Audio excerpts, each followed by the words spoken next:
Two main reasons. One, the increased trauma they cause, and two, the sterilization and hygiene issues concerning the guns. The increased trauma is caused because of the blunted piercing stud. It cannot pass smoothly through the flesh and needs to be forced using a large amount of pressure. That large amount of pressure and the blunt end combined actually rips the flesh instead of passing smoothly through it, causing a lot of pain and discomfort. The hygiene and sterilization issues come from the fact that the alcohol swabs used to sterilize the piercing guns cannot kill all forms of bacteria. For the main bacteria they can't kill are all the blood-borne pathogens that could occur, for example, hepatitis. The plastic piercing guns also cannot be autoclaved.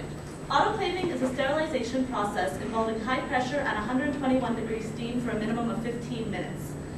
The piercing gun should be sanitized after any contact to an unsterile environment or bare skin because bacteria is passed on very quickly in brief momentations of contact.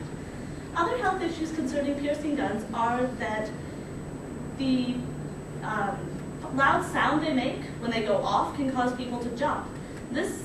That jump is what prevents the stud from passing through on the first try, ripping the flesh, and then after all this pain, you still have to get it redone to get the earring put in. And why is that popping up? Yeah, very annoying. Sorry. The tissue is also forced out the back of the piercing from the piercing stud, which causes massive scar tissue. Along those lines, the operators of the piercing guns only get an average of a 2-week training program on how to use it. They get to learn the basics of what they're doing, where the ring goes, and yeah. The advantages of getting it done with a needle, though, are that it's a lot more sterile. All the equipment is disposed of after use.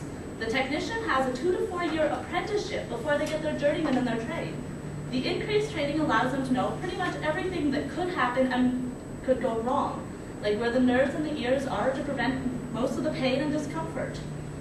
The needle is also extremely sharp and hollowed out, so it passes quickly and smoothly through the flesh. There's no ripping, no tearing, and there's no tissue being forced out the back of the piercing to cause the excess scar tissue. In my own opinion, I have had both ears done with a needle and a gun.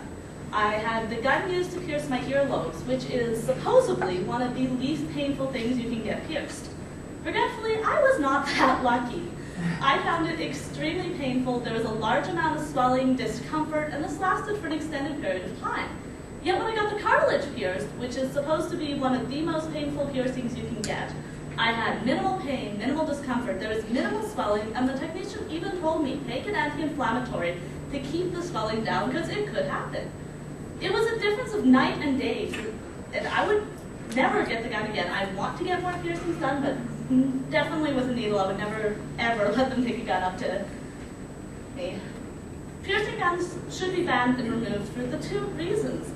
I don't care if they're a little bit cheaper to get it done or whatever. The increased pain and trauma you put your body through, and the sanitation issues, possibly exposing yourself to blood-borne pathogens, it's just not worth the risk and inconvenience. Thank you.